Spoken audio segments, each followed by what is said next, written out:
Buenos días. En nombre del rector de la Universidad de Valladolid, que excusa su asistencia por razones únicamente de agenda, y también en mi propio nombre quiero darles la bienvenida a esta jornada de celebración del aniversario de la histórica Declaración Schuman. Me gustaría recordar en esta mañana a George Steiner y su idea de Europa. Para el profesor y filósofo, Europa es ante todo un café repleto de gentes y palabras, inseparable de las grandes empresas culturales, artísticas y políticas de Occidente.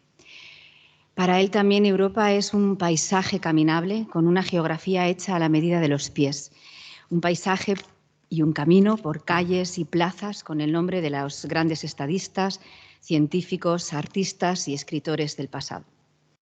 Para Steiner, Europa es una idea que se construye sobre la razón y la tradición, que es capaz, y ahora tomo las palabras del también filósofo Eugenio Trías, de aunar voluntades, pese a todos los particularismos nacionales, y de hacerlo sobre sólidas bases económicas y sociales, con la cobertura, eso sí, de una apuesta comprometida con los derechos humanos y con los elementales principios de la justicia. Esta es, yo creo, la Europa en la que todos queremos vivir y morir en paz, en reconciliación perpetua. Y para ello me atrevo a proponer la siguiente idea, y es que Europa debe integrar a los países más deprimidos y abrirse para acoger a quienes hoy nos piden refugio en unos tiempos, en unos momentos tan dramáticos. 70 años después de aquella declaración del ministro Robert Schuman, en la que expuso su idea de una nueva forma de cooperación política en Europa que haría inconcebible la guerra entre naciones europeas, podemos hacer de nuevo historia y servir a la paz manteniendo nuestra unidad. La experiencia de quienes me acompañan en esta mesa, también digitalmente, don Enrique Barón Crespo, don José María Gil Robles, don Ignacio Guardans Cambó y don Guillermo Pérez Sánchez, nos permitirá hoy reflexionar sobre esta idea de Europa. Muchas gracias.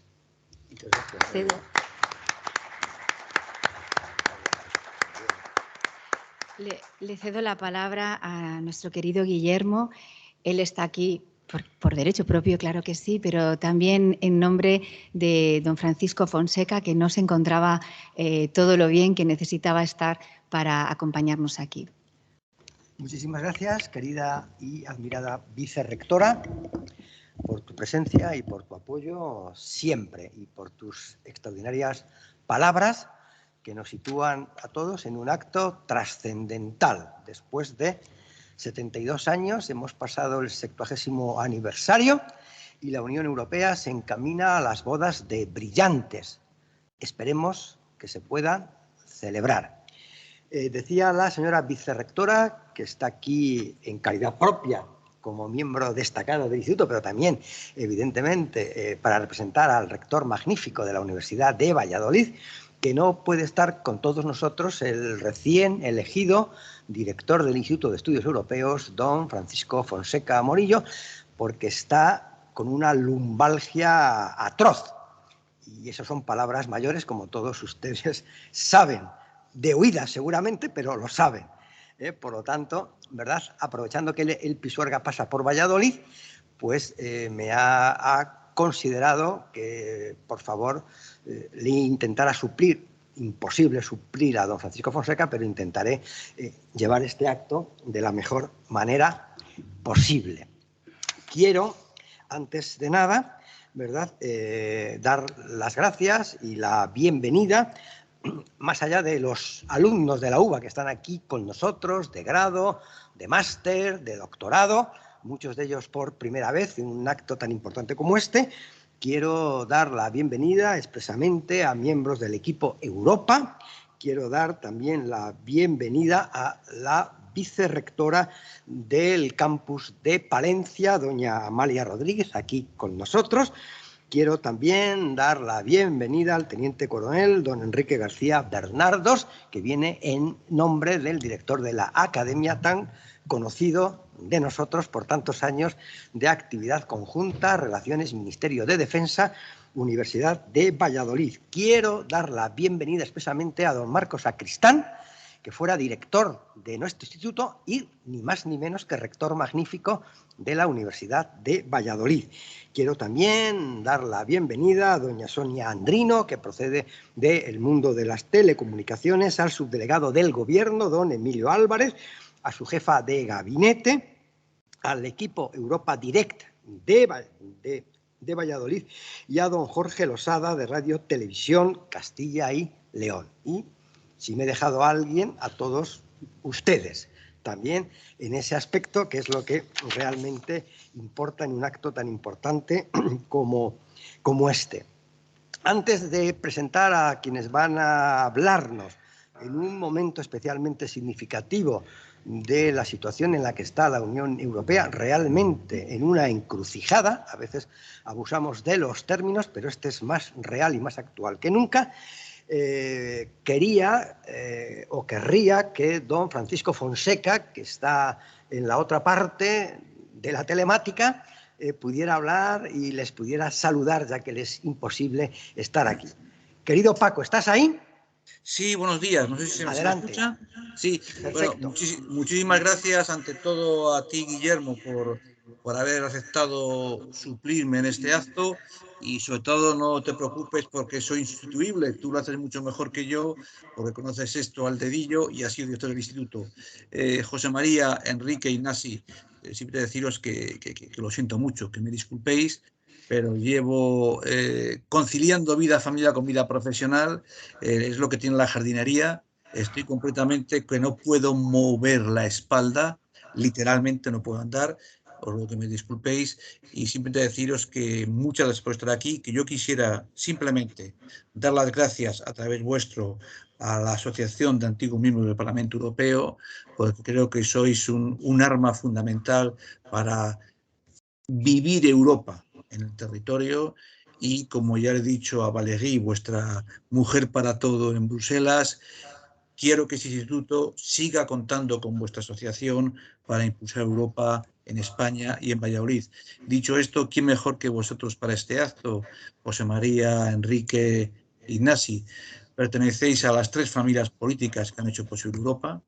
Tenéis una experiencia interna en España que hace de vosotros autores designados por la transición, desde mi querido 68ero Enrique Barón en todas las peleas por hacer posible el pacto entre el continuismo del régimen y la ruptura, a José María, porque como dice nuestro común amigo Marcelino Oreja, José María tiene una virtud increíble. José María está siempre en la sala de máquinas, pero se conocen los reglamentos al dedillo, con lo cual cuando le nombras presidente de algo, controla todo.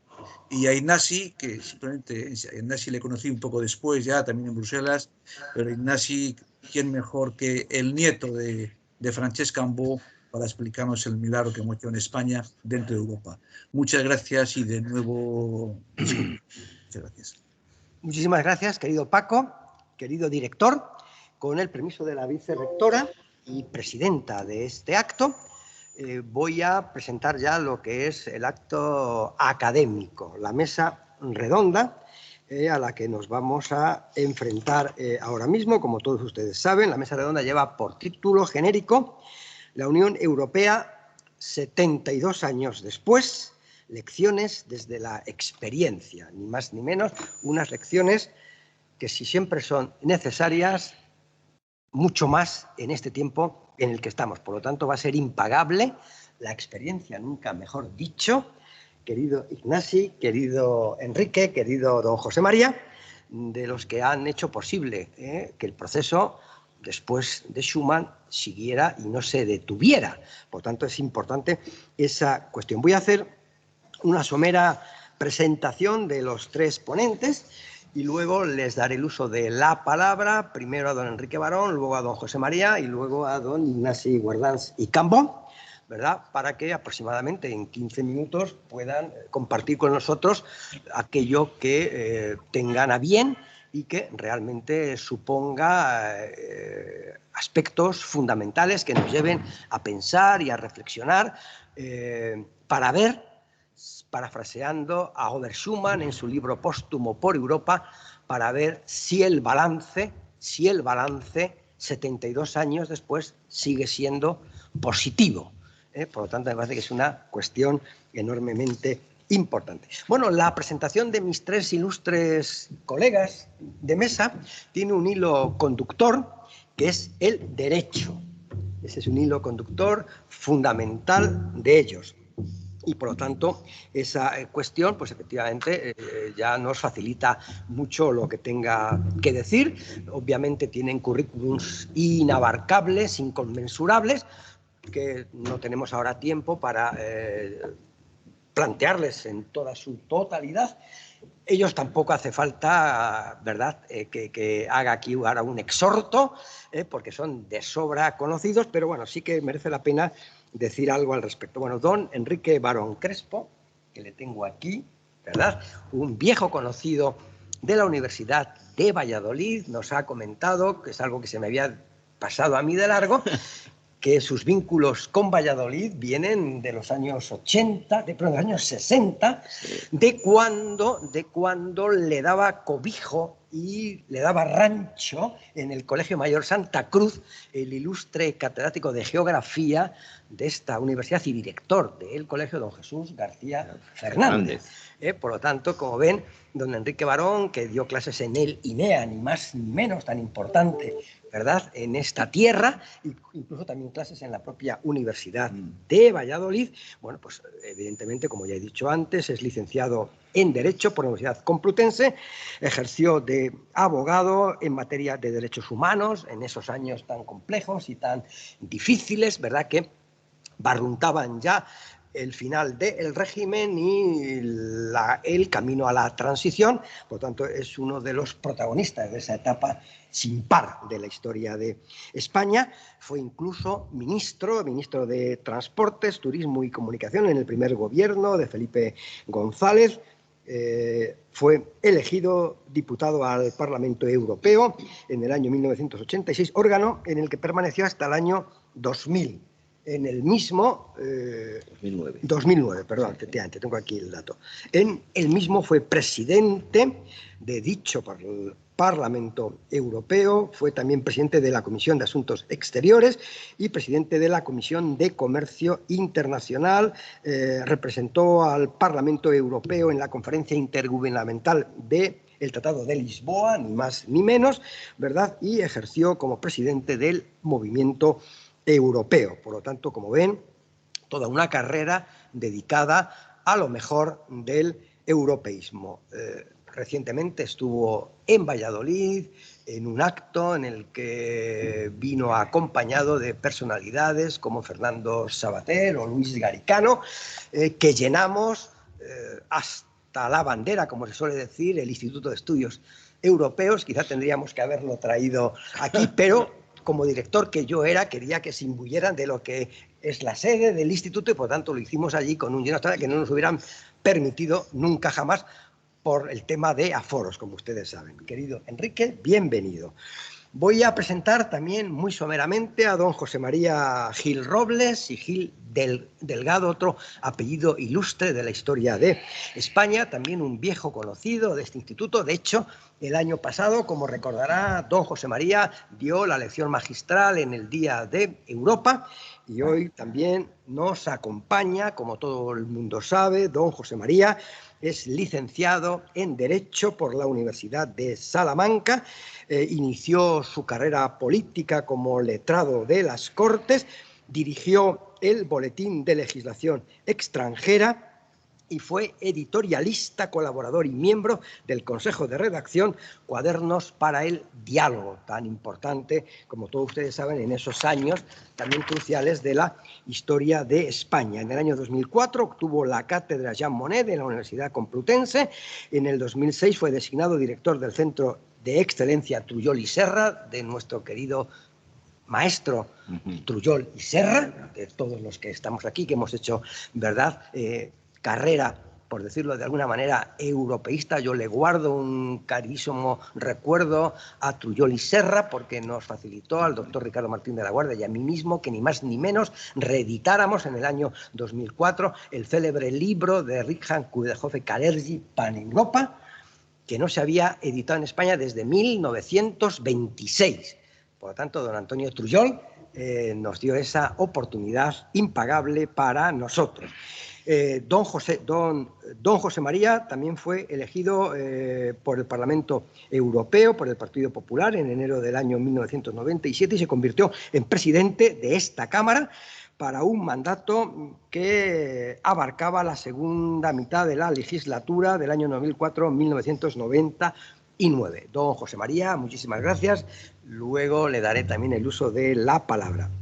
Y es para mí también un gran honor y un gran placer presentarles a don Ignacio Guardans y Cambó, otro apellido ilustre de la historia de España y que además en el café que hemos podido tomar, pues resulta que evidentemente ha hecho cátedra entre profesores de Derecho de esta facultad, como me recordaba la vicerrectora, que todavía guarda con cariño y subrayado el libro, ¿verdad?, que publicó para todos los estudiantes de Derecho el profesor Ignacio Guardans y Cambó, que creo que es la primera vez que tiene la posibilidad de estar con nosotros de forma oficial en este ámbito. ¿Es así, Ignasi?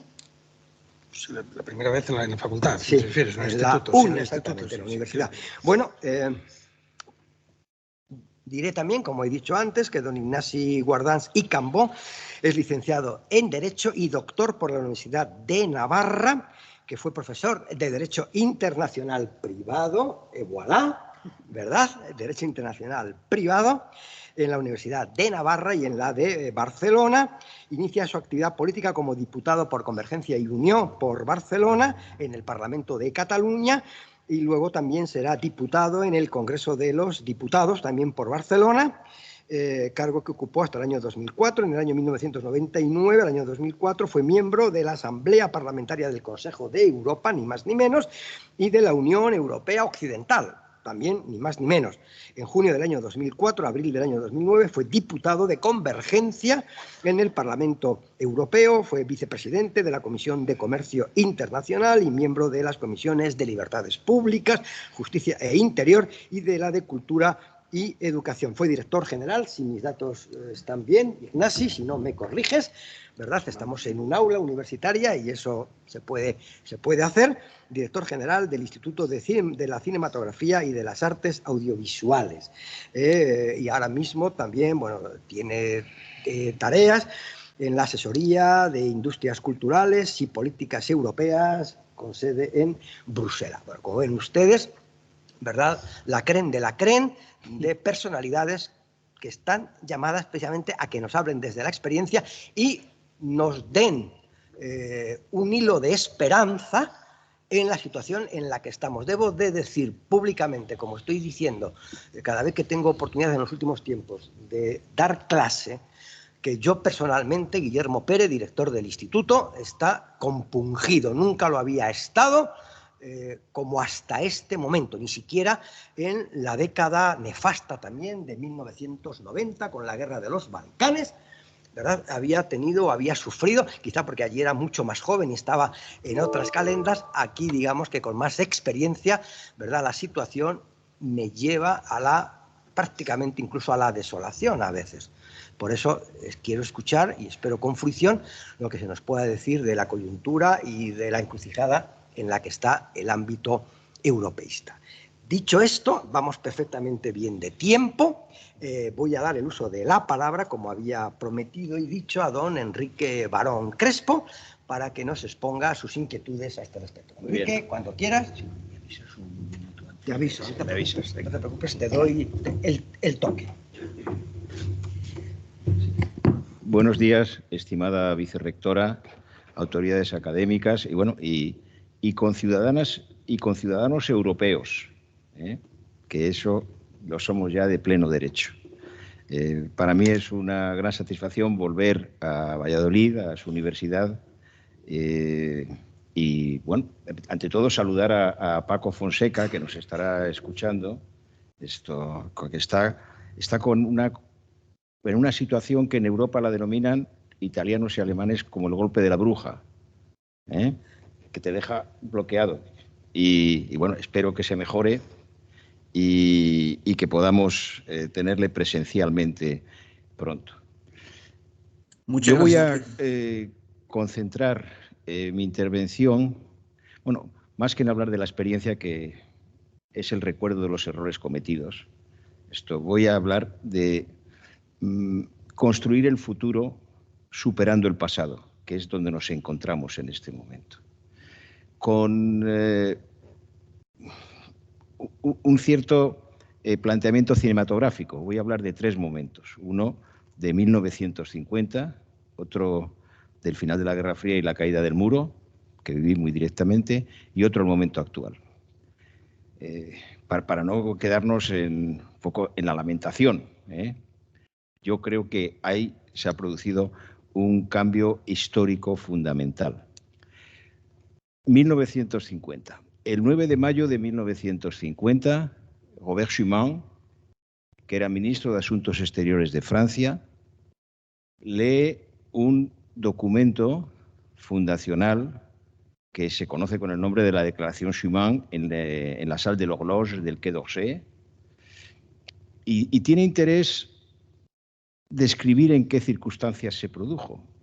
Por una parte, Robert Schuman era un monje laico, nacido en Luxemburgo bajo la dominación del Segundo Reich, cuando se produce la unidad alemana, es decir, él nació en Luxemburgo, era lorenés, y aquello estaba ya, después de la guerra del 70, era alemán. Él se educó en un colegio alemán, fue soldado alemán, hizo la Primera Guerra Mundial, era jurista alemán. En cuanto pudo, volvió a lo que era su personalidad, a poder ser francés, que es el resultado del desenlace de la Primera Guerra Mundial. Y para él era una prioridad luchar porque eso que se había producido 2 veces en esa gran guerra de los 30 años, que fue el periodo de la primera parte del siglo XX en Europa, bueno, para él era una absoluta prioridad que eso no se volviera a repetir, que era uno de los grandes temores que había en Europa en 1945, a lo que se añadía también la partición del continente, en donde un líder que se habla bastante de él, pero que tenía un criterio muy claro, y es actual recordarlo, y era Joseph Stalin, que cuando los aliados empezaron a plantear el futuro de Alemania y el futuro de Europa, esto dijo: no, aquí, como ha ocurrido siempre, no sé si citó a Julio César, aquí se definen las fronteras a partir de hasta donde han llegado los ejércitos. Y así fue. Y así vivimos hasta la caída del muro. Bien, Robert Schuman, con un equipo de personas, estaba Jean Monnet, y en su equipo tenía 2 ayudantes que eran los que hacían los papeles, no se habla nunca de ellos, Etienne Hirsch y Pierre Rueil, que habían estado trabajando con un jurista importante, con Paul Reuter, habían estado trabajando en hacer precisamente el boceto de esa declaración. Robert Schuman la llevó al Consejo de Ministros, se la entregó al entonces primer ministro, y ni siquiera la presentó a los ministros. Eso tiene mucho sentido, porque estaba esperando que una llamada por teléfono, y no había móviles, era del canciller Adenauer, para que diera su acuerdo. Bueno, y cuando dio su acuerdo el canciller Adenauer diciendo: yo estoy de acuerdo con esta declaración, entonces, bueno, se la leyó, no se la entregó, por si acaso. Y bueno, se fue y leyó la declaración. Y entonces, que tuvieron que repetir, porque no había, en aquella época no habían conservado testimonios gráficos de la misma, y un periodista le preguntó: bueno, ¿y qué significa lo que usted ha dicho, lo que usted ha leído? Y dijo: es un salto en lo desconocido. Un salto a lo desconocido. Entonces, bueno, Yo lo digo porque fue un salto a lo desconocido y ha transformado la historia de Europa y ha roto esa maldición de tener una guerra civil permanente entre europeos.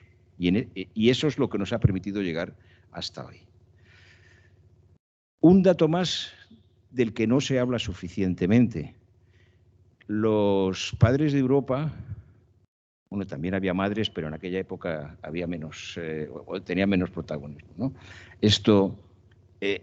No querían simplemente hacer la Comunidad Europea del Carbón y del Acero, en aquella época que fue la base de esa estructura con vocación federativa para la Federación Europea. Lo que querían era cambiar la historia de Europa. Y se lanzaron, primero crearon la CECA, que es la base, diríamos, estructural de todavía hoy en día, aunque no está en vigor, de lo que es la construcción europea, y se lanzaron a por la Comunidad Europea de Defensa. La Comunidad Europea de Defensa, que los 6 socios firmaron en el proceso de ratificación en la Asamblea Nacional Francesa en 1954, fracasó. Se puede especular mucho si Mendes France en ese momento no planteó una cuestión de confianza, pero ahí un voto, diríamos, mayoritariamente golista comunista, esto hizo que fracasara esta comunidad. Bueno, eso sigue siendo absolutamente actual en este momento. ¿Por qué? Pues porque acabamos de concluir la conferencia sobre el futuro de Europa, su primera parte. Y eso ha sido un ejercicio de democracia participativa que tiene que tener futuro. Ya razonablemente y lógicamente vamos a una nueva convención. ¿Cuál es la cuestión clave en este momento? Que no tenemos que ocuparnos solo de nuestros temas internos, porque estamos siempre debatiendo temas de arquitectura europea o temas, bueno, pues no ombliguistas solamente, pero de temas de nuestra organización interna. Lo que está en juego es... Bueno, ahora estoy viendo a Enrique Barón. ¿Perdón? No. Ah, Perdón, José María. Está José María, sí. Ponte el micrófono, que se le está escuchando. Bueno, bien. Decía que lo que está en juego precisamente es si hemos podido cambiar la historia del continente y si eso se puede mantener. Bien, esa es una cuestión que hace que ahora mismo haya 2 elementos claves en nuestra situación actual. El primero es, después de haber hecho una Unión Europea, y es el segundo corte del que quería hablar, porque bueno, a mí me tocó, yo no lo escogí, la historia no la planifica uno, yo he tenido mucha suerte en eso, y yo fui elegido presidente del Parlamento Europeo el día de Santiago de 1989. Acaba de fallecer mi predecesor, Lord Plum, Sir Henry Plum, que era un gran europeísta, que me ganó la primera elección y dijo, no, y además con este tono británico tan interesante, dijo, bueno, dice, somos tocayos, se llamaba Enrique también, dice, nacimos el mismo día pero en distintos años. Él tenía 20 años, el año 45, y estaba en Estrasburgo como soldado británico. Y me dijo, y esta es la lucha entre el White Knight, el caballero blanco, dice, contra el Red Baron, contra el Barón Rojo. Bueno, pues luego me eligieron el año 89 y ya estábamos en una situación en la que no voy a entrar en su descripción, pero había una serie de elementos, no solamente en Europa, sino también en el mundo, que mostraban que había, diríamos, cambios profundos y casi telúricos. O sea, el primer corte en el telón de acero, que no era el muro de Berlín, que era una cicatriz que recorría todo el continente, desde el Báltico hasta el Mediterráneo, lo hicieron el canciller Alois Mock de Austria y Gyula Herrn, el primer ministro de Hungría, en junio de ese año. Pensábamos que iban a cambiar las cosas todos los institutos y todas las sistemas de inteligencia y espionaje decían que podía cambiar en un cuarto de siglo. Bueno, yo el día 9 de noviembre de 1989 estaba de visita oficial a Roma, es decir, una visita doble a la República Italiana y al Vaticano. Y me llamó un periodista, que actualmente es director de la Estampa, y me dijo: presidente, ha caído el muro de Berlín, ¿usted qué declaración puede hacer? Y le dije: oiga, ¿ha caído en sentido propio o figurado? Claro, porque era inconcebible. Entonces le dije: deme media hora para enterarme. Y tenía la cena con el presidente de la República Italiana, Cossiga, Andreotti, De Michelis y tal, y nos preguntábamos todos qué había pasado. Y lo digo esto porque, bueno, eso forma parte de la experiencia, pero es un cambio copernicano en la historia europea y que se produjo cuando había una situación que había alcanzado un grado de madurez, pero que nadie podía prever sus consecuencias, un poco como el vuelo de la mariposa, ¿no? Bien, no se habla mucho de ello, pero a partir de ahí tuvimos, lo ha mencionado Guillermo, tuvimos el final sangriento de la antigua Yugoslavia, tuvimos la implosión no sangrienta en aquel momento de la Unión Soviética y tuvimos una cosa que no se recuerda, aparte de la OSCE que sí se habla, durante toda la década de los 90 hubo una cosa que era la Conferencia sobre la Estabilidad en Europa, que dio lugar a 150 tratados de buena vecindad y de redefinición más o menos pactada de relaciones y de fronteras entre los países europeos. Yo solo voy a comentar un elemento en relación con Ucrania de ese momento, porque se ha especulado mucho diciendo no, es que, bueno, la tesis, diríamos, hija de la Unión Soviética, que es la que defiende el presidente Yeltsin, dice, bueno, aquí, como decía Stalin, a nosotros nos corresponde esa mitad de Europa.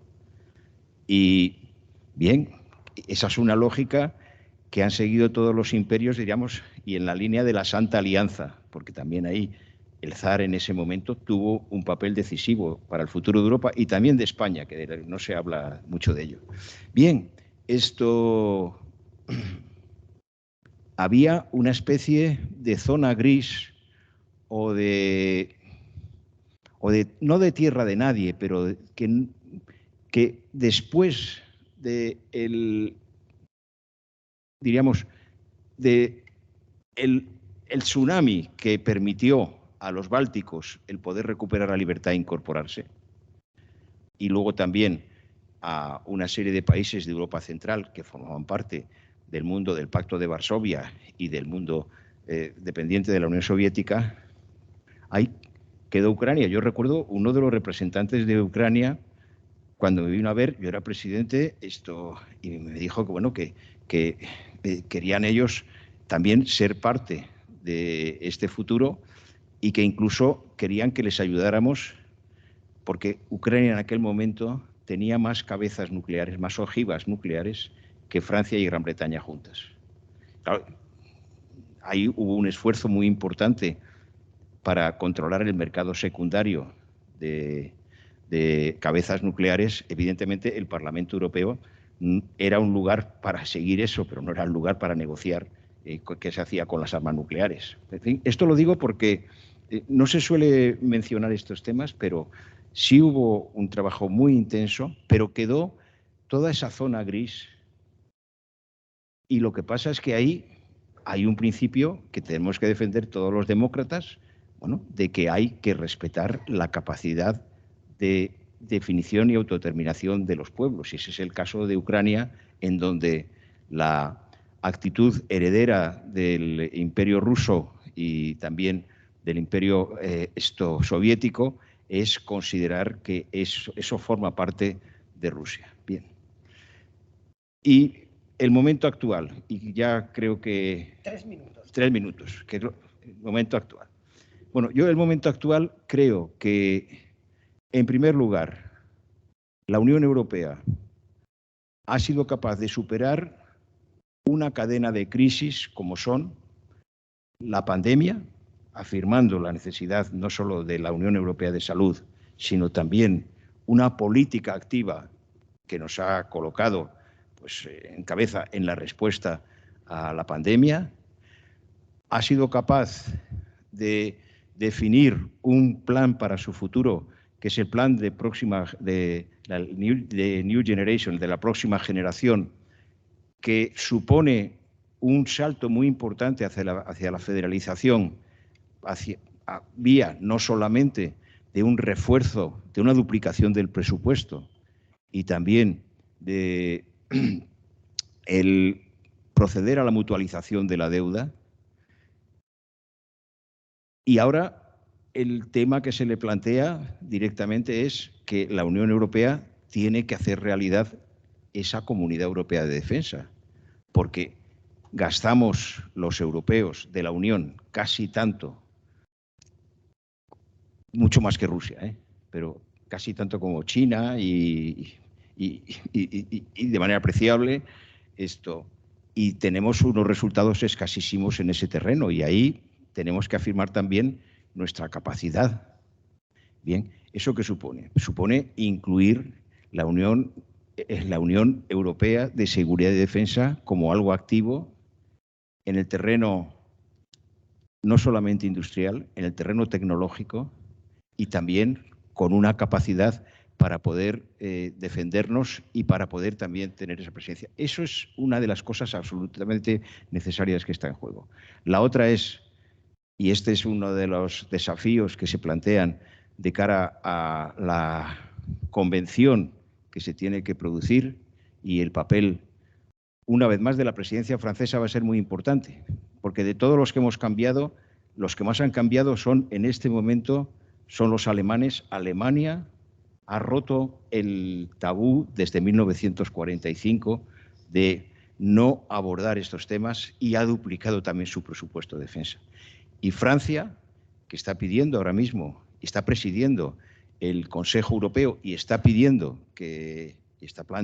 que haya una soberanía europea, tiene un papel fundamental. Y por lo tanto yo creo que, y con ello concluyo, estamos una vez más en un enfrentamiento entre el futuro que estamos construyendo con una Unión Europea con valores conjuntos y que nos ha traído la paz a una gran parte de los europeos y ha cambiado nuestra historia, y una reedición del pasado que nos conduciría una vez más a la Europa del equilibrio de poderes y de la lucha por la hegemonía, que es lo que ha tenido o lo que tuvo históricamente consecuencias desastrosas para nuestro continente.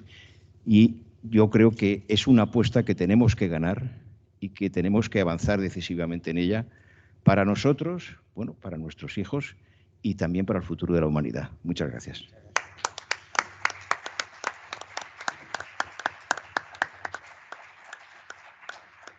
Gracias a don Enrique Barón, testigo vivo de la historia, ciertamente, fíjense, año 89, caída del muro, presidente del Parlamento Europeo, casi nada, ¿no?, en ese aspecto.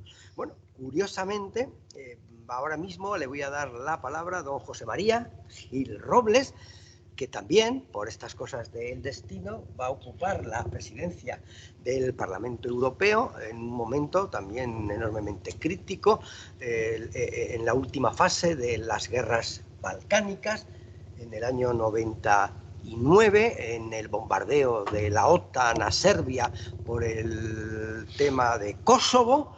Fíjense, cuestiones y situaciones, y esa situación privilegiada desde el punto de vista personal de estar en esa circunstancia. Así que, don José María, cuando quiera le doy el uso de la palabra. Tiene también 15 minutos para compartir con nosotros. Está en su casa, como sabe. Adelante, cuando quiera. Tiene que poner activo el micrófono. No, es que no se le oye. Puedes activar tú, creo, como gerente de la comunicación. Si diriges tú la llamada, puedes activarlo tú, creo. A ver. Sí, gracias. pero no lo puedo. Mira los 3 puntos. No, bueno, quizá no eres tú el que lleva la llamada. Espérese, don José María, es que No. tiene que dar el micrófono. Activar. Tiene que activar el micrófono. Que es que no se le oye. No. ¿Eh?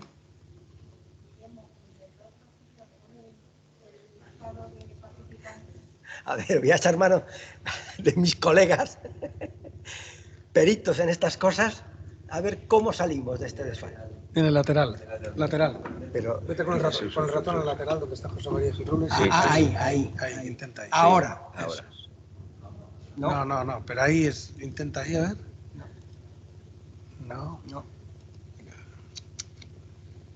No lo puedo. Es decir, doy ahí, pero no.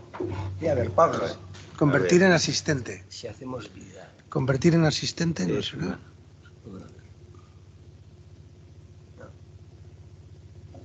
Igual.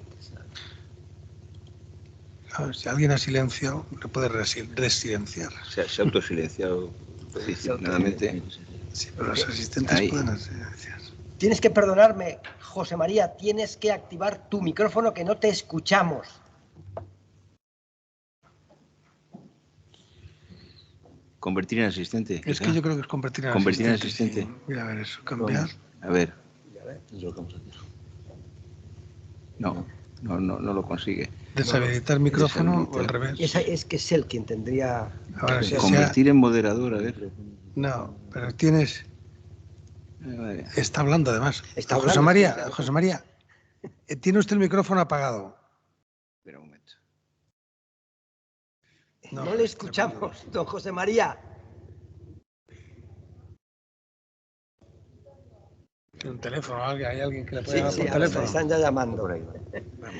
Bueno, son estas cosas que ocurren con la tecnología. Espérese, don José María, espérese. Es que no sé si incluso me oye él. ¿Va a llamarle Cristina? Vale. Creo que le está llamando ya. José Mari. Ahí. José Mari, a ver, José Mari. Soy Enrique Barón. A ver. Sí, José Mari, que es que no te oímos. ¿Puedes activarlo tú, el micrófono?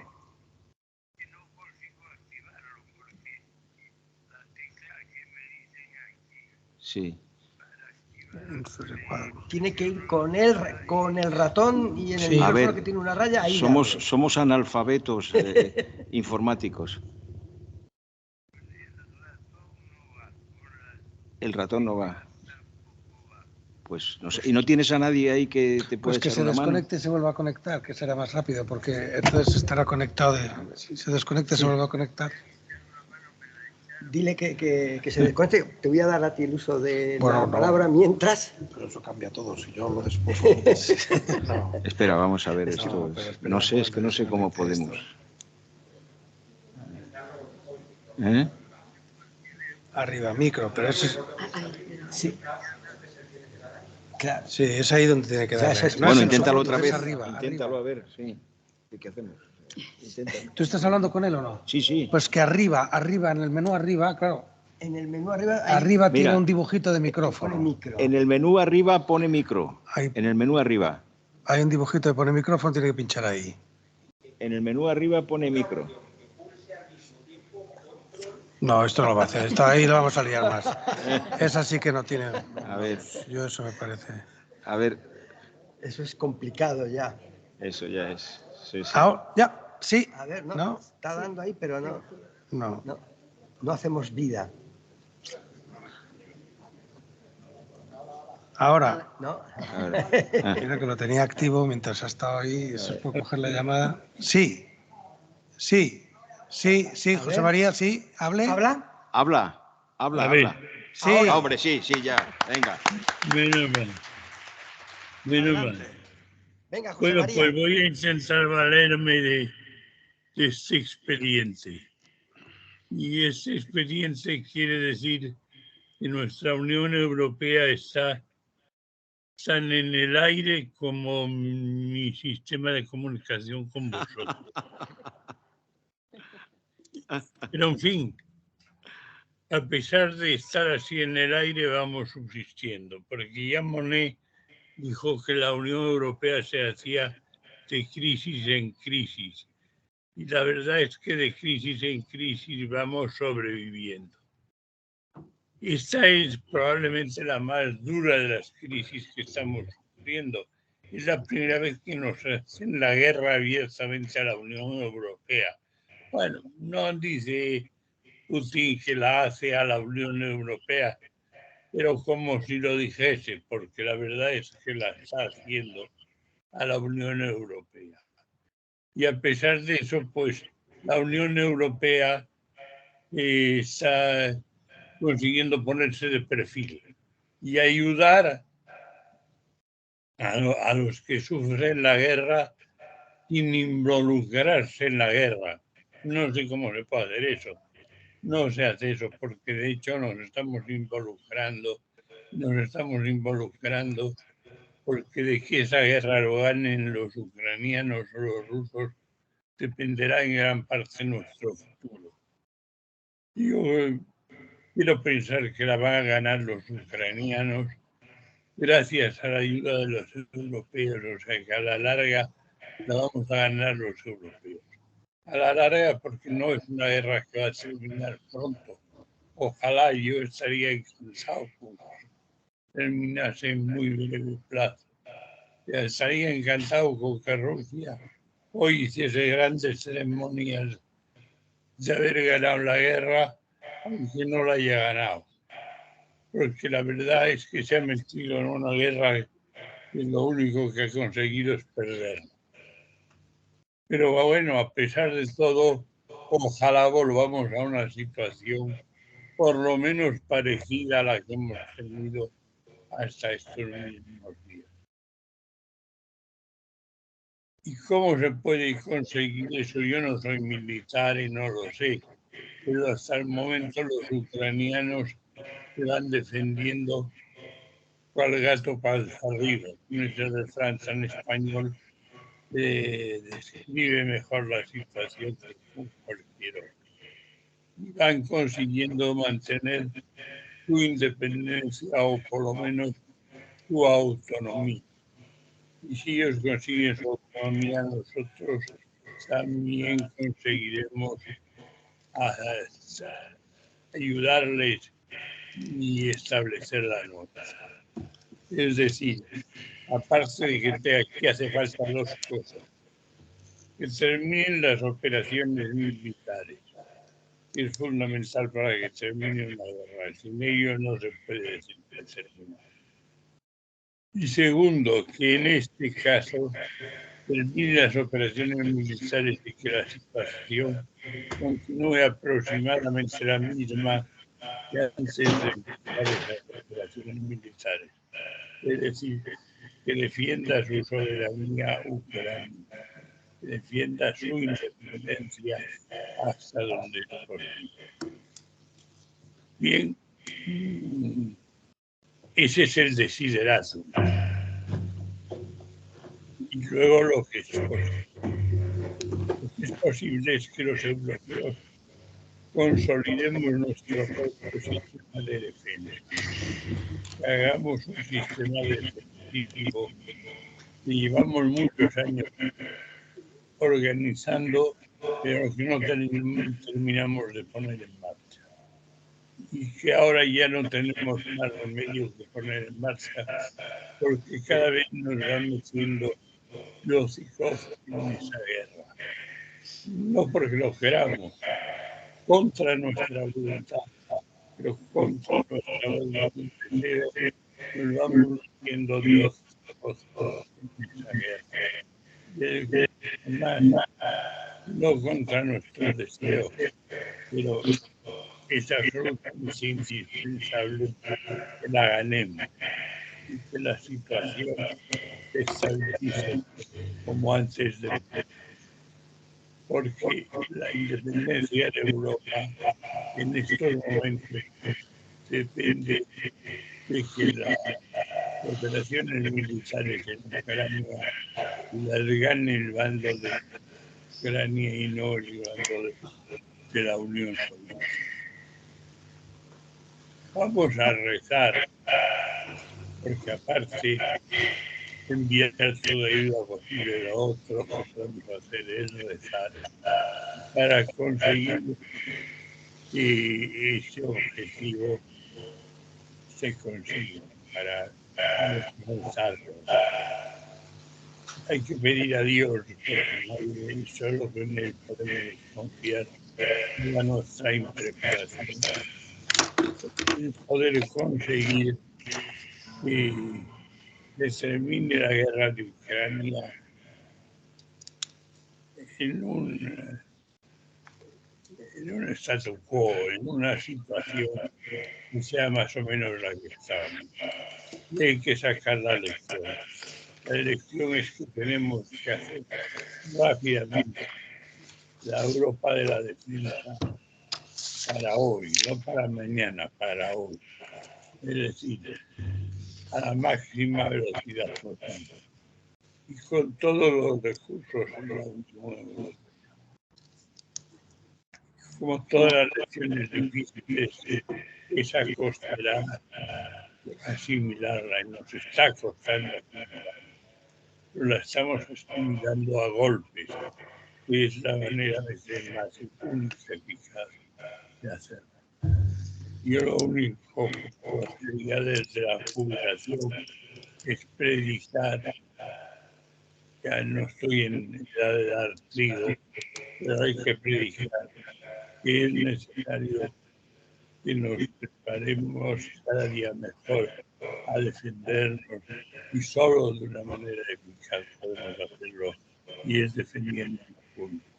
Ahora que la dirección la lleva Francia, hay que esperar que en estos 6 meses quede consolidada la Unión Europea de la Defensa. Y no me extiendo más. Estupendo, José María, muchísimas gracias. Casi no nos ha puesto tareas, ¿eh? Casi no nos ha puesto tareas, don José María, ¿eh? Casi es que tenemos que volver al año 54, aquí se ha hablado, ¿verdad? A la Comisión, a la Comunidad Europea de Defensa, como ustedes saben, como ha explicado perfectamente Enrique, que la conjunción golista-comunista echó por los suelos en Francia, aunque fue una victoria pírrica, por otro lado, porque ya saben que quería impedir, no era tiempo, decían todavía, para poner en marcha el ejército europeo, y un año después la Alemania Federal entra en la OTAN. Por lo tanto, ¿verdad?, el tema va por otros derroteros. Pero menuda tarea que nos han puesto la Convención Europea, llevar a cabo esta... Bueno, no sé si nos va a dar el cuerpo para tanta tarea, pero muchísimas gracias, don José María. Bien, llega el turno a nuestro querido amigo don Ignasi Guardans y Cambó. ¿Quieres hablar desde ahí o desde el estrado? Desde aquí mejor. Perfecto, si no te lo limpiábamos. No. Bien, pues ya hemos hablado, ¿verdad?, de un ámbito, de un apellido ilustre de la historia de España, ilustre en la profesión de jurista, como hemos atestiguado antes y como doña Carmen Vaquero me explicó, y por lo tanto, y además con una experiencia también fundamental en los afanes europeístas. Así que, querido amigo, querido Ignasi, respetado profesor, muchas gracias. En tu casa cuando tú quieras. Adelante. Muchas gracias, y muchas gracias por la oportunidad de estar aquí y de compartir algunas ideas y de provocar un poco, porque al fin y al cabo uno viene al mundo, al entorno universitario para provocar el intelecto, para provocar las ideas y provocar en el sentido de salirse, lo que los anglosajones llaman think out of the box, que es una expresión que a mí me gusta mucho, es decir, intentar pensar fuera de la propia caja, porque a veces todos tendemos, todos, en los ámbitos más privados, pero también en los ámbitos más profundos, a estar dentro de unos parámetros de los que no nos hemos movido, y eso a veces nos dificulta el propio análisis. Y creo que estamos en unos tiempos en los que tenemos que hacer todos el esfuerzo de pensar fuera de la caja, think out of the box, porque son tiempos históricos. Los historiadores tienden a poner fechas efectos educativos y para poder luego vender libros y ponerles títulos, fechas que fijan como si fueran bloques, ¿no? Luego los bibliotecarios incluso distribuyen en función de esas fechas las estanterías. Y eso tiene algo de verdad y algo de artificio, pero tiene algo de verdad. Entonces, si uno quiere hacer la historia de Europa, pues ahí tiene 1871, 1914, 1918, 1939, 1945, saltamos a 1989, y yo lo que creo es que 2022 está en esa lista, exactamente en esa lista. De 1989 hemos pasado a 2022 y en 2022 empieza otra cosa que no sabemos cuál es, que tiene la misma intensidad o más que cualquiera de esas fechas anteriores que hemos dado.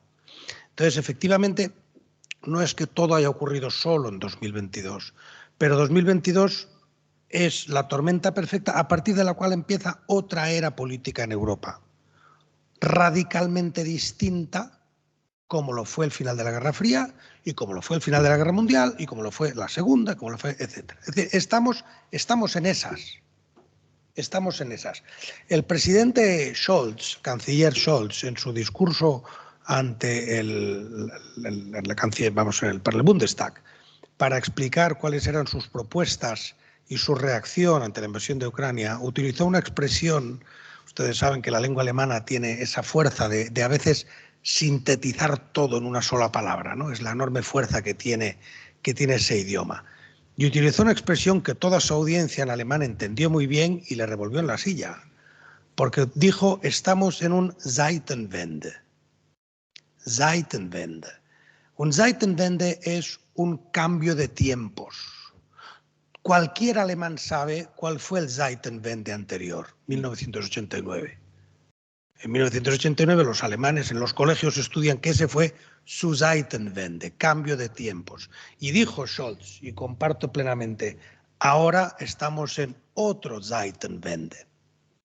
Y el Zeitenwende del que estamos siendo testigos, todos los que estamos aquí, y cada uno desde nuestro ángulo, yo desde Bruselas, más cerca de las instituciones, más cerca del poder, cerca en el sentido de hablar con gente que tiene autoridad y que tiene información de primera mano, pero a veces también es mucho mejor la perspectiva de estar en la tranquilidad de Castilla. Todos formamos parte de Europa y las islas griegas y las ciudades profundas de Finlandia, todo eso es Europa y cada uno tiene una perspectiva distinta y juntos construimos. Por tanto, no es una perspectiva mejor que la otra una. Pero en esas perspectivas es la que saber que estamos en este momento en un cambio tremendamente histórico que abre un montón de incertidumbres que no vamos a poder resolver.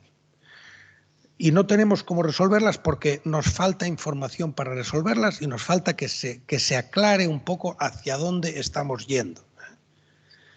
La Unión Europea, esa Unión Europea en la que todos, especialmente los tres que estamos aquí invitados, pero todos nosotros hemos contribuido a construir y hemos trabajado en ello, y evidentemente los dos expresidentes con mucha más autoridad que yo, la Unión Europea como tal, como estructura política, era un remedio a un problema.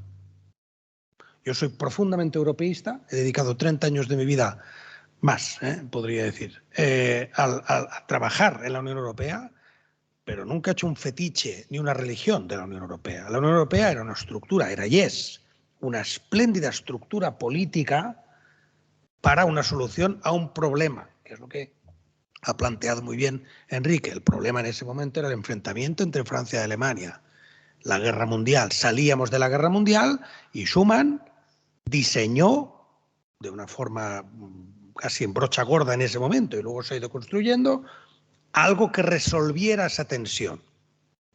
Esa razón, esa matriz inicial de la Unión Europea como solución de paz entre Francia y Alemania ha valido durante muchos años, pero ya no vale. Ya no vale en el sentido de que generacionalmente estamos en otra fase. Entonces la Unión Europea, la razón de ser de la Unión Europea ya no es la paz entre Francia y Alemania. Eso en términos históricos lo tenemos que recordar muchas veces, pero no está para eso. La Unión Europea está para construir el bienestar de sus ciudadanos y para construir un espacio de libertad, de democracia y de crecimiento económico. Y si no es capaz de hacer eso, fracasará. uno no puede ir a los más jóvenes que están en esta sala y a los estudiantes de esta universidad y a los que están en París a decirle viva la Unión Europea porque consigue la paz entre Francia y Alemania. Pues eso genera muchas risas. Hoy. Entonces, la Unión Europea, viva la Unión Europea, ¿por qué? Porque la Unión Europea te da libertad, te da estabilidad, te da crecimiento económico, te protege a tu familia, te permite crecer en paz, te da un Estado social que no lo tiene ni en Estados Unidos, ni en Chile, ni en Japón, ni en Sudáfrica, ni en Australia, lo tenemos aquí. Todo eso es la Unión Europea, te da un espacio de crecimiento, etcétera, etcétera. Entonces, eso es lo que hay que saber explicar. Pero eso, que es el tesoro de la Unión Europea y que es lo que hace que todos los que tienen la posibilidad de estar en la Unión Europea quieren estar, ahora hablaremos de Ucrania, pero evidentemente la lista de candidatos de la Unión Europea es clara, es intensa, todo. Fuera de la Unión Europea hace frío.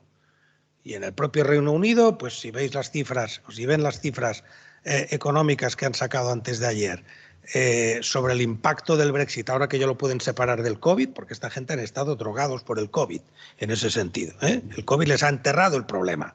Entonces, en el momento que la niebla del COVID empieza a desaparecer en el resto de Europa y las cifras económicas con sus problemas de la guerra, etcétera, pero ya, bueno, pues ya no están condicionadas por el COVID, en el Reino Unido vuelven a ver las consecuencias reales de su locura, de su decisión de salir de la Unión Europea y lo que eso les va a suponer de descrecimiento y de decrecimiento en comercio y en crecimiento económico propio, ¿no? Por tanto, fuera de la Unión Europea hace frío y todos los que están fuera quieren entrar. Eso es así. Pero no podemos tener una especie de autosatisfacción de qué bien estamos, qué alegría que estemos aquí todos dentro, como con una especie de eurocentrismo que no se corresponde con la realidad. Porque han cambiado muchas cosas. De la primera que ha cambiado es la que decía, la razón de ser ya no es esa, ya no es una razón de ser histórica, es un ejercitarse cada día como proyecto político para dar satisfacción a la gente. Y si no lo da, perderemos a la gente. Y eso es un riesgo real, muy real. Si vemos la Unión Europea hoy, ¿dónde creo que tiene dos de sus,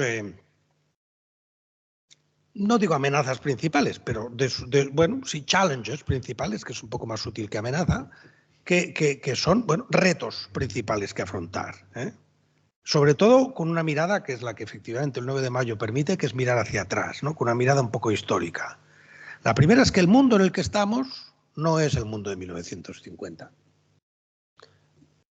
La Unión Europea se ha hecho pequeñita, porque sencillamente el mundo se ha hecho más grande. Y esto, que suena a discurso infantil, no lo es. Hemos ido creciendo como Unión Europea, pero nuestro peso en el mundo no ha hecho más que decrecer. Recordemos que incluso cuando se funda la Unión Europea, esto no gusta mucho de mencionarlo, pero es así, esa Unión Europea que se fundó todavía era potencia colonial.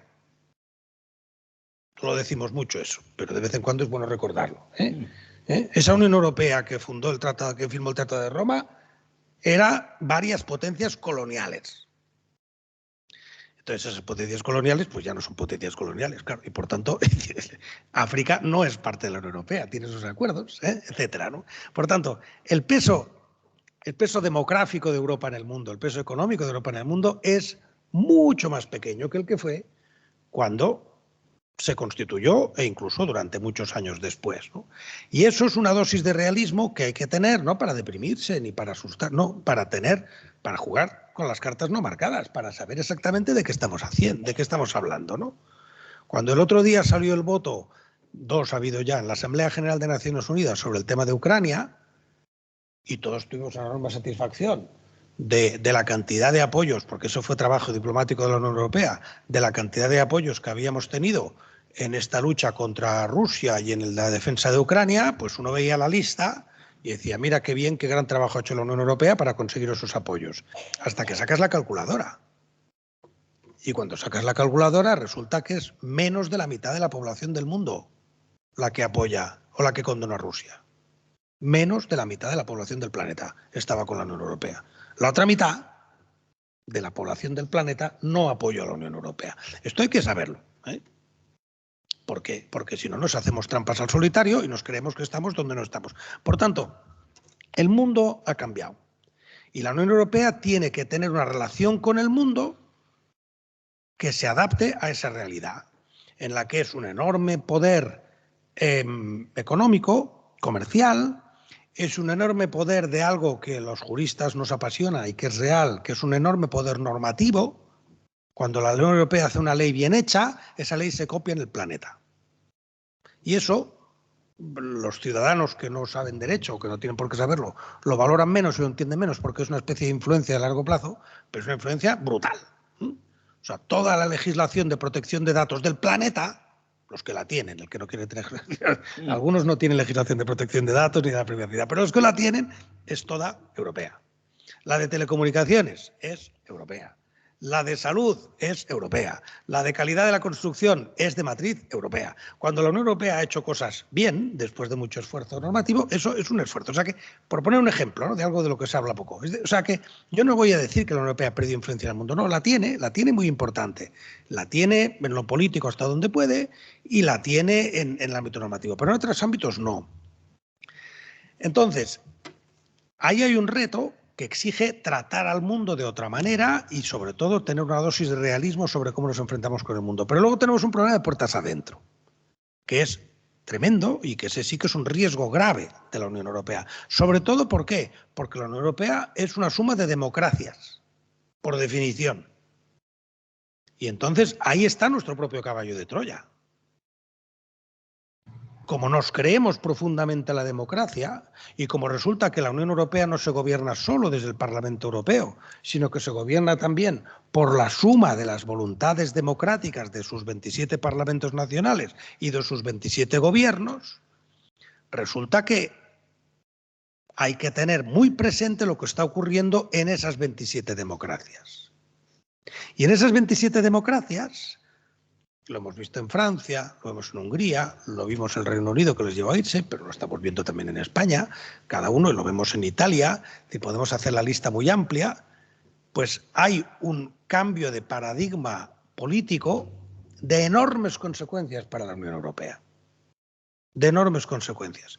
Porque la Unión Europea de la que hablaba Enrique Barón y la Unión Europea en la que hablaba Gil Robles, el profesor José María Gil Robles, la Unión Europea en la que la derecha y la izquierda tenían dos interlocutores, uno a la derecha, otro a la izquierda, a veces había un tercero interlocutor en determinados países, se sentaban alrededor de una mesa y se ponían de acuerdo en algunos temas y en otros, que es lo que se suele hacer en negociaciones, se ponían de acuerdo en lo que no se iban a poner de acuerdo, que es una forma de negociar, ¿eh? Todo el que ha negociado sabe. En esto no nos vamos a poner de acuerdo. Entonces, hay acuerdo en que de esto no vamos a discutir. Y en esto sí. Y entonces uno se daba la mano y ahí salía pactos, todos los pactos grandes que han permitido avanzar a la Unión Europea.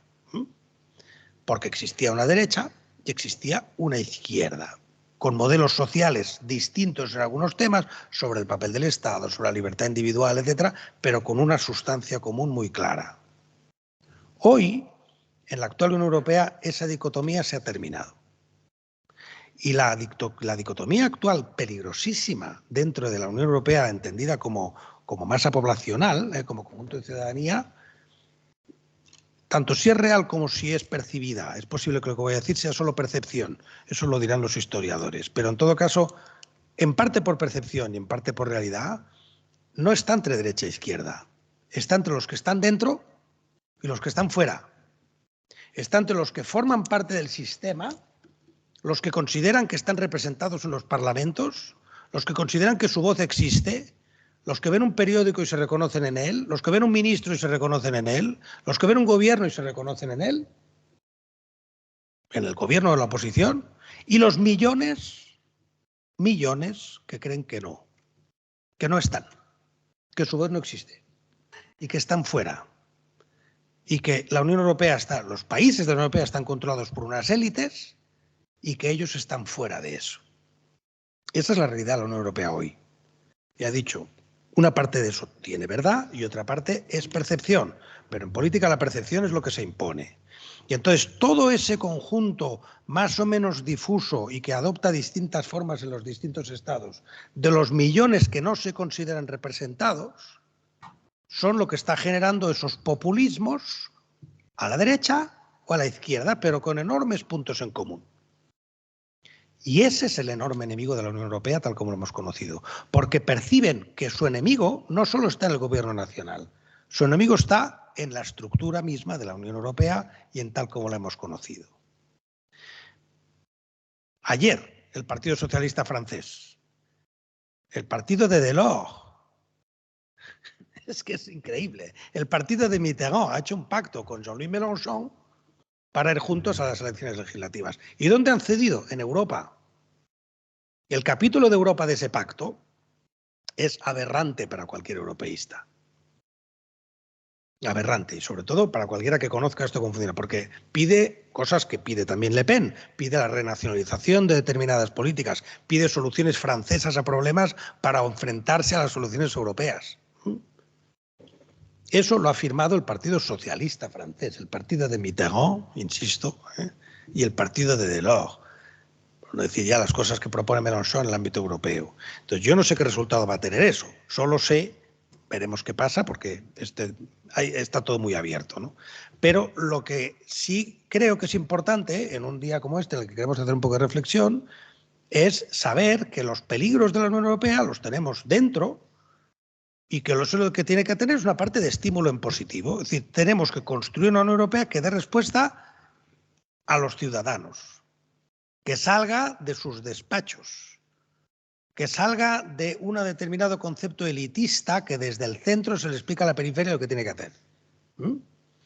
Y que realmente sea capaz de construir un proyecto que ilusione y que le quite motivos a gente para votar a la extrema derecha de un lado o a la extrema izquierda del otro, y que le pierda la sensación, la percepción de que la Unión Europea es quien les frena el progreso, quien les frena su identidad, quien les frena, etc. Entonces esto no es fácil de hacer, cuesta mucho, y además en un mundo en el que estamos mucho más intercomunicados de lo que habíamos estado nunca.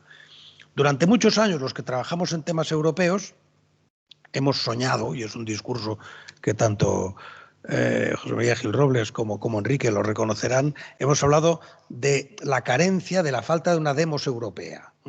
Era una frase muy repetida. Qué bueno sería que hubiera una demos europea, eso le falta a Europa, la dificultad de tener un solo pueblo que de alguna manera tenga un flujo político más común, y que no fueran solo 27 distintos. Bueno, desgraciadamente lo estamos teniendo, pero de la peor de las maneras, porque efectivamente las extremas derechas antisistema de un lado y del otro sí están siendo transfronterizas, profundamente transfronterizas.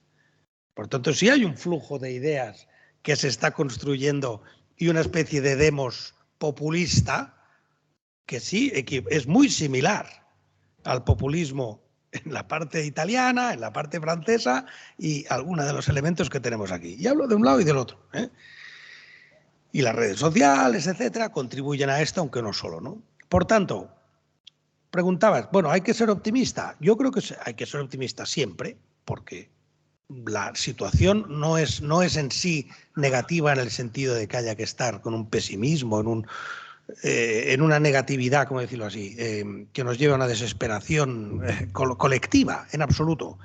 Hay unas enormes incertidumbres y hay motivos para trabajar por Europa, que es con lo que querría terminar. Pero esos motivos para trabajar por Europa no son intentar mantener un proyecto tal como se concibió en los años 50, no. Son por recrear y reconstituir y reproponer un proyecto político extraordinario que ha dado mucha paz y que ha dado muchísimo bienestar. Y todo eso en un contexto en el que efectivamente el marco político, no he querido hablar mucho de Ucrania, lo podemos hablar después, pero claro, condiciona todo. Porque la percepción de riesgo y de vulnerabilidad vuelve a ser como no la habíamos conocido nadie, ninguno de los que estamos aquí, ni siquiera los mayores que nos acompañan, no habíamos conocido una guerra en nuestro propio continente y por tanto la percepción de inseguridad es muy alta. Esa percepción de inseguridad a nivel de gobiernos lo que está llevando es a reunificar Europa en ese sentido. Yo no creo que vaya a ir a una comunidad europea de defensa tal como en su momento se concibió, creo que vamos a una OTAN más europeizada, que me parece una solución que a mí personalmente no me disgusta. Es decir, vamos a una OTAN menos americana y más europeizada, en la que los Estados Unidos seguirán teniendo un papel importante, pero es una OTAN con Finlandia dentro de 4 días, una OTAN con Suecia, una OTAN con Alemania con un presupuesto militar como no lo ha tenido en toda su historia, y por tanto eso, como en las sociedades de capital, si los accionistas compran más acciones, pues tú puedes, aunque tengas los mismos accionistas, pues alteras el mando en el Consejo de Administración. Bueno, pues los accionistas de la OTAN, los accionistas europeos de la OTAN, están comprando capital. Y por tanto vamos a europeizar la OTAN mucho más y vamos a tener una OTAN mucho más cercana al discurso de la Unión Europea y a la vez efectivamente una Unión Europea que ha roto tabús y los va a seguir rompiendo, que habla de defensa con toda naturalidad, que gasta dinero en armas. Los que trabajamos en temas europeos es tan increíble la idea de imaginar a la Unión Europea gastando dinero europeo en armas, y se está haciendo. Y por tanto, efectivamente, esas dos ruedas de la bicicleta de la defensa, ¿no?, la europea como institución y la de OTAN, pues se están acercando, no se van a fusionar, no se van a enterar una con otra, pero se están acercando mucho con otra. Y eso convierte a la europea en algo distinto de lo que teníamos. Por tanto, Zeitenwende, sin saber exactamente hacia dónde vamos, ¿no? Yo acabaría con una imagen que me gusta hablar con imágenes. A veces es un poco pedante eso, pero yo lo he hecho desde que enseñé y me parece que a veces las imágenes quedan más que todos los discursos.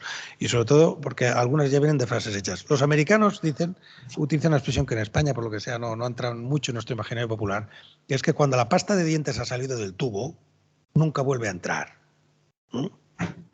Es una expresión hecha, no la estoy diseñando yo. Cuando la pasta de dientes la has sacado del tubo, ya puedes hacer lo que quieras, que no la vas a meter otra vez. Bueno, pues en Europa la pasta de dientes ha salido del tubo. Ha salido del tubo y en este momento tenemos que reconstruir esto con una estructura y con una realidad muy distinta, porque esa pasta de dientes está fuera, y pretender que tendremos el tubo de pasta de dientes que teníamos antes, olvidémoslo. Vamos a tener otra cosa. Gracias. Muchas gracias.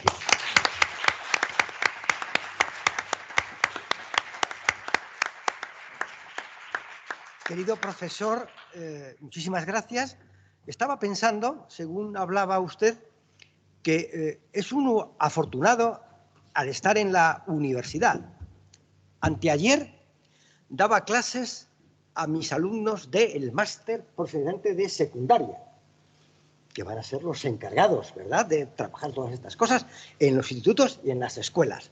Ayer daba clase a los alumnos de la Universidad Permanente Millán Santos, de mayores de la universidad. Impagable. Bueno, pues hoy soy felizmente alumno en este foro, con el magisterio de Enrique, de José María y de Ignasi. Maravilloso colofón a lo que se ha dicho. Yo no sé si en alemán se traduce bien el término que en España se emplea, que es estar en una encrucijada, que supongo que es lo que Scholl también venía a decir. Más grande. Más grande todavía. Bueno, pues es interesante esa cuestión porque ciertamente tenemos que trabajar sobre ello. Bueno, nos han puesto, como ven ustedes, deberes por doquier, pero también han hecho que nuestras neuronas se reactiven y efectivamente estamos en un momento importante, fundamental, de reactivación de la Unión Europea. Lo que sea, será lo que nosotros queramos que sea. Tenemos unos minutos para, si alguien quiere intervenir, o si no, incluso yo puedo pedir a algunos de ustedes, ¿verdad?, que sé que tienen algo que decir y que están ahí, pues que lo hagan, porque me parece que la ocasión es impagable a ese respecto. Abro, por lo tanto, el turno de intervención para ver si ustedes quieren compartir con nosotros, o quieren preguntar algo en concreto, o quieren hacer alguna reflexión al respecto. Amigos, amigas, querido Fernando. Sí. Hablo con don Fernando Manero, miembro de honor del Instituto Europeísta de Pro, y te pongo en un brete, claro, para romper.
50 años,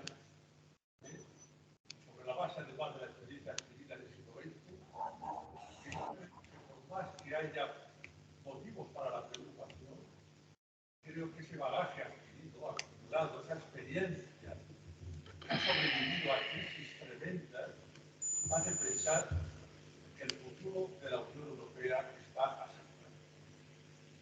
Y está asegurado de cara al futuro por las experiencias, sin duda alguna, traumáticas que estamos viviendo, como ha señalado Ignacio Guardán, en el año 2022.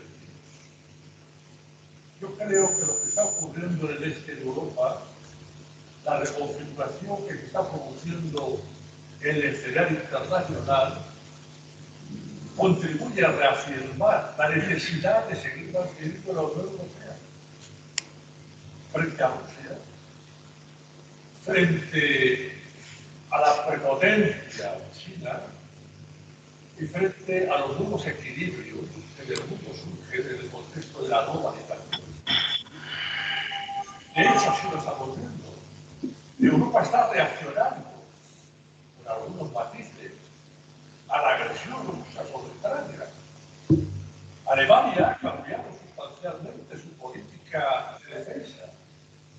Se están sentando las bases de una reacción comunitaria frente a los riesgos en los que está sumido el mundo en estos momentos. Europa, la Unión Europea, se ha convertido en una meca para muchos países del este de Europa que todavía no forman parte de ella y que son una aspiración. El presidente Zelensky ha planteado hace unos días la necesidad de que ya se dé a Ucrania la esperanza de que va a formar parte de la Unión Europea. Es un destino ansiado, un destino deseado. Por lo tanto, yo creo, con esto concluyo, tras agradecer desde luego a nuestros invitados y a los institutos europeos que han hecho una labor excelente a lo largo de estos años, creo que Europa sobrevivirá y saldrá reformada. Porque ha tenido dos valores. Yo creo que ha sido autocrítica. Yo creo que se ha mencionado a Jacques Delors, al gran Jacques Delors, uno de los grandes presidentes de la Comisión. Ha sido autocrítica, ha sabido reaccionar a los momentos difíciles. Y luego es un espacio de tolerancia, de respeto dentro de la libertad. Y eso hace que, exceptuando el caso británico, que tiene sus particularidades, todos, los 7 países que integran la Unión Europea se sientan confortados. Y ninguno está planteando que la sociedad. Muchas gracias. Y enhorabuena por este remedio. Muchísimas gracias, Fernando, como siempre, y perdóname el atraco. Claro, teniendo en cuenta que fui alumno tuyo, por lo tanto, perdóname el atraco, Fernando. Gracias, como siempre, por tu magisterio. Muchas gracias, Fernando. No sé si Francisco Fonseca, que le tenemos al otro lado, quiere decir algo, ya que estamos cerrando. ¿Quiere decir algo, Paco? Pues yo me encantaría, si puedo intervenir, sin querer monopolizar. Venga, adelante, adelante. Bueno, muchísimas gracias. Yo como no sé cierre ya. Si los alumnos están escuchando, pero yo creo que hemos aprendido todos muchísimo. Si lo que has dicho tú, Guillermo, de que hemos sido todos alumnos, nos vale para todos. Yo quería simplemente hacer un comentario, reflexión. Creo que los tres habéis puesto el dedo en la llaga. Creo que los tres habéis hecho un diagnóstico excelente, un diagnóstico desde la experiencia y un diagnóstico, si me permitís, Ignasi, desde el realismo político en el sentido académico y en el sentido de conocer cómo funciona el mundo. Lo que yo creo es que hemos hecho un gran diagnóstico, diciendo, atención, que Europa, como decía José María, Europa pende de un hilo, pero sobreviviremos. Atención, que esto demuestra que no podemos seguir gastando indefinidamente en defensa y que no nos luzca. Atención frente a los populismos. Está perfecto el diagnóstico. La pregunta es, ¿cuál es el tratamiento? Yo creo que si hay que hacer una continuación de este debate, querido Guillermo, yo intentaría reflexionar sobre conocido el diagnóstico que tratamiento. Y para hacer un tratamiento hay que entender cuáles son los déficits. Yo creo que hay un déficit primero institucional, un déficit de la incapacidad de que los buenos, la suma de democracias de las que hablaba Ignasi, juguemos contra los malos que llevan cartas marcadas. Y yo creo que de alguna manera la reflexión sobre, oiga, el artículo 49, esto de las condiciones para ingresar a la Unión Europea, le vinculan de por vida y si no la sigue usted no es apto para continuar, no es una manera de jugar con las cartas marcadas, sino de negar a que los otros jueguen con las cartas marcadas. Puede ser muy doloroso, pero es importante. Tenemos un déficit social muy importante. Creo que la responsabilidad de las élites a las que se refería Ignasi es una responsabilidad de, por omisión, tener esa percepción, continúo citando a Ignasi, que el ascensor social ha dejado de funcionar. Y tenemos que salir de la torre de marfil. Tenemos que demostrar que esto no es verdad, que hay que seguir en la brecha. Y un tercer déficit para mí fundamental, dicho el interno institucional, de nuestra democracia, un déficit de garantizar a nuestros hijos que hacemos lo necesario para que generacionalmente les transmitamos en Europa en buen lugar. Y el tercer último, el déficit mediático. Si hay algo que nos falta en Europa, es la incapacidad de tener un espacio público de opinión europeo. Y aquí, sinceramente, yo soy un firme convencido en la libertad de competencia, pero un poco más de inspiración de arriba abajo para crear medios de comunicación europeos y que los medios de comunicación europeos pudieran competir también con los medios nacionales y reforzarles sería esencial. Si no tenemos un medio de comunicación que hable en europeo, no en lo que España saca de Europa o Francia o Alemania, no conseguiremos avanzar. Muchas gracias. Muchas gracias, Paco.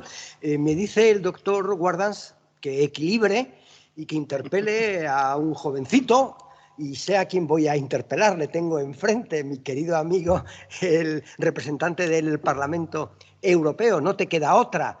¿Qué tienes que decir como comprometido con la Unión Europea en el Parlamento Europeo y sobre todo como joven, siguiendo lo que me ha marcado el doctor Guardans?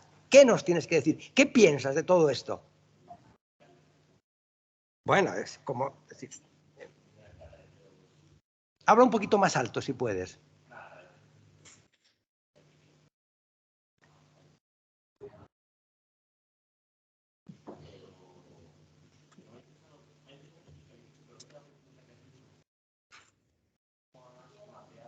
Es que de pie se escucha mejor. Ponte un poco de pies. De pie se te ve mejor y se escucha mejor. Y si no, súbete aquí. A mí me lo enseñaron en Tamulito. A ver, súbete ahí. Te damos, dado lo que representas, te ponemos ahí. Venga. Eso es, que no es baladí lo que tienes que decirnos. Perdóname también, ¿eh? Bueno. Al ruedo. Espero que se me invite a comer por lo menos después de esto. Pero bueno. Depende de lo que digas. Simplemente, la verdad es que se pueden hacer muchas reflexiones y me he quedado pensando en lo que ha dicho Ignasi Guardians, sobre todo porque a mí me gusta mucho la política francesa, es la que más sigo. Seguramente, si el análisis que ha hecho sobre los bloques políticos del momento lo pasásemos a Alemania, sería distinto, porque ahí tenemos una coalición ahora mismo sistémica, es decir, los partidos situados fuera de lo que hemos conocido tradicionalmente como izquierda y derecha no funcionaría de forma igual. Pero en el tema de Francia me interesa mucho, y he escrito un poco sobre ello, sobre hasta qué punto los hechos van a comerse a los hechos del pasado. Es decir, actualmente tenemos ese pacto entre socialistas y Mélenchon, que no he leído todavía, pero que tengo ganas de hacerlo desde que lo has mencionado, que realmente, si viésemos sus programas electorales a los que han ocurrido las elecciones, formarían parte de bloques distintos. Es decir, tendríamos al Partido Socialista dentro del sistema y tendríamos a Mélenchon fuera, pero confluyen en la medida en la que se orientan por ejes del pasado, es decir, atienden a la izquierda y por eso se unen. Entonces, no sé hasta qué punto eso puede implosionar de verdad o hasta qué punto vamos a seguir, de alguna manera, intentando orientarnos con los ejes con los que lo hemos hecho hasta ahora. Y luego también me gusta mucho la idea de entender de lo que representa Europa en términos poblacionales casi. Es decir, creo que este verano vamos a pasar ya los 8.000 billones de población en el mundo, y no sé cuánto representa Europa, pero desde luego no es algo mínimo, menos de lo que indica Guillermo.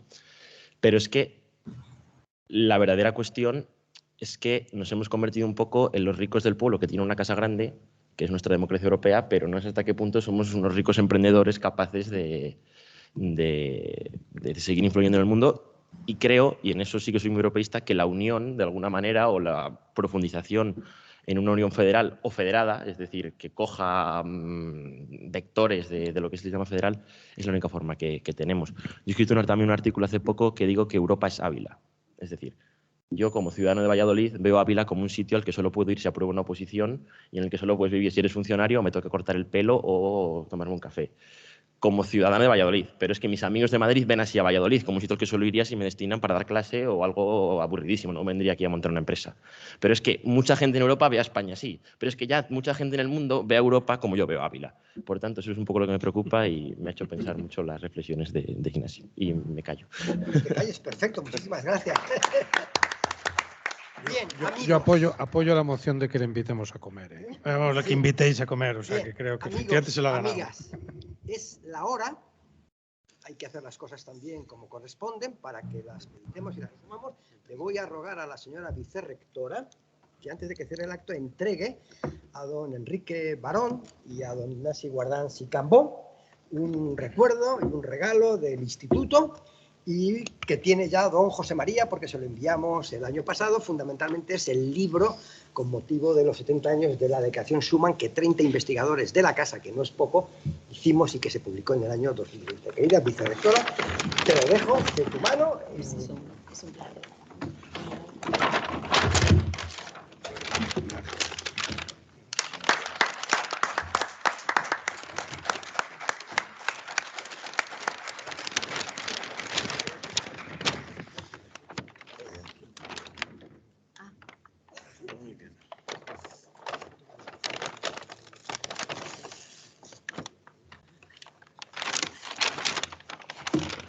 Bien, muchas gracias por su asistencia. Solo, nada, ni un minuto para recordarles que el próximo 9 de mayo a las 12:30 nuestro rector, don Antonio Largo Cabrerizo, estará presente en el izado de la bandera de Europa en la Plaza de Santa Cruz a las 12:30 en la Plaza de Santa Cruz. Y simplemente recordar también que este año es el Año Europeo de la Juventud. Así que qué mejor forma de ayudar a nuestros jóvenes a hacer una Europa mejor, escuchando la voz de la experiencia. Muchas gracias, Guillermo, y al Instituto por organizar esta jornada que combina a nuestros mayores que nos dan estas lecciones magistrales con la presencia de los jóvenes que han estado hasta casi el final. Así que nada, muchas gracias. En nombre del rector tengo el honor de dar por clausurado este acto. Gracias.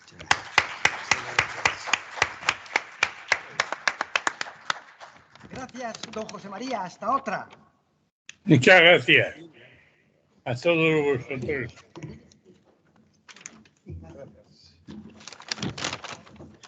Enrique.